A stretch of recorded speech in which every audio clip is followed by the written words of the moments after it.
Woden's Day again. Woden's Day. I say that just to point out every now and then how interesting people are. Woden's Day, the day of Woden. Fascinating. International World Economic News. FT Alphaville dispatches from Euroland. Forget central government debt, what about local? So we're in Euroland now for local government debt. And a chart which gives us the European average with only two countries on the other side of the European average, showing that those two countries have huge, compared to the others, local government debt.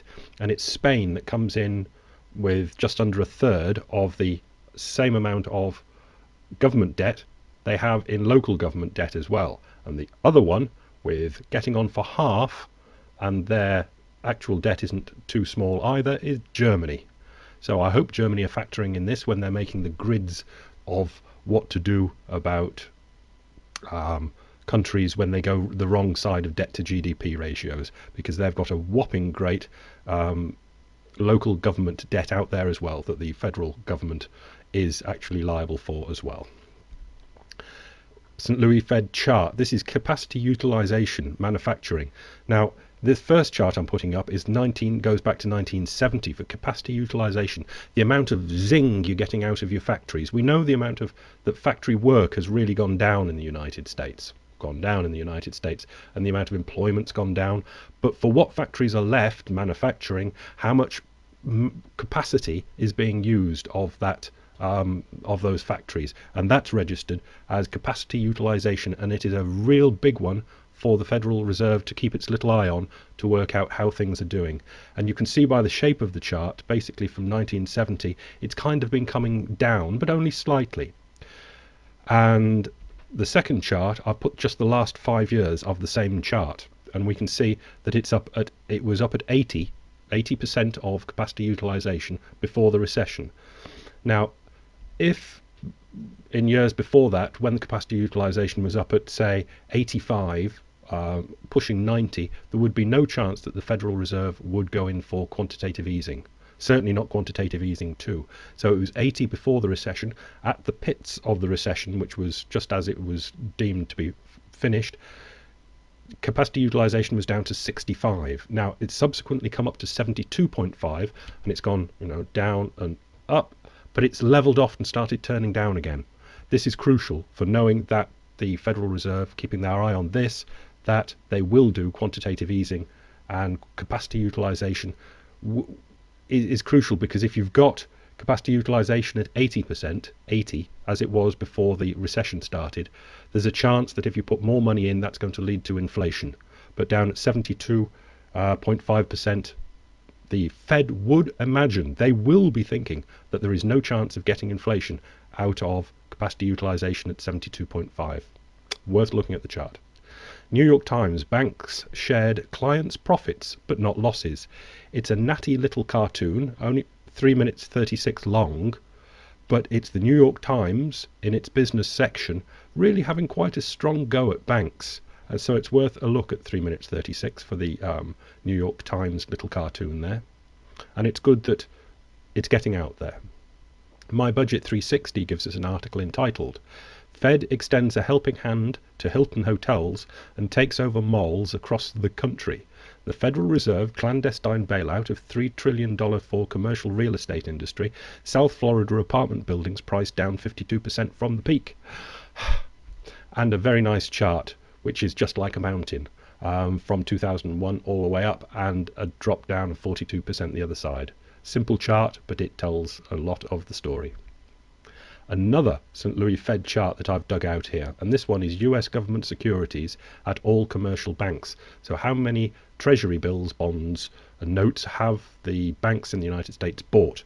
Now this chart goes back to before 1950, but it's interesting to follow it to the grey recession bars, and you can see after the 1980 recession it takes a real hike up.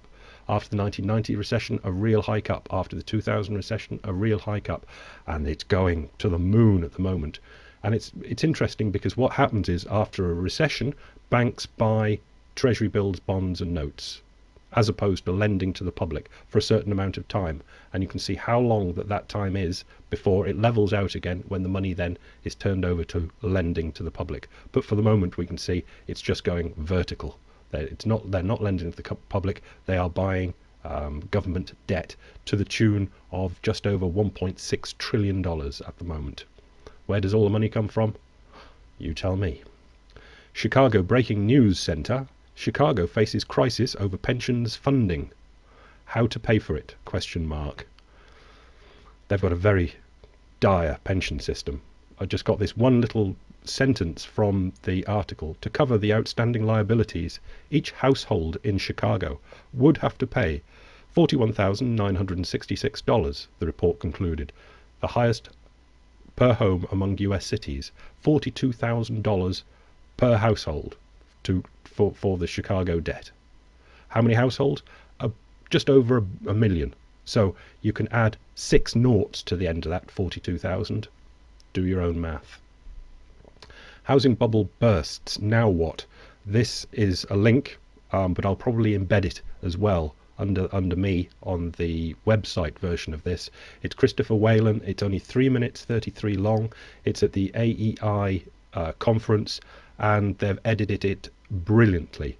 So you get the entire thoughts of Christopher Whalen, who is one of the best bank analysts you can get, and his views on what the banks have got to look forward to and what we've got to look forward to, all packaged in 3 minutes 33 seconds.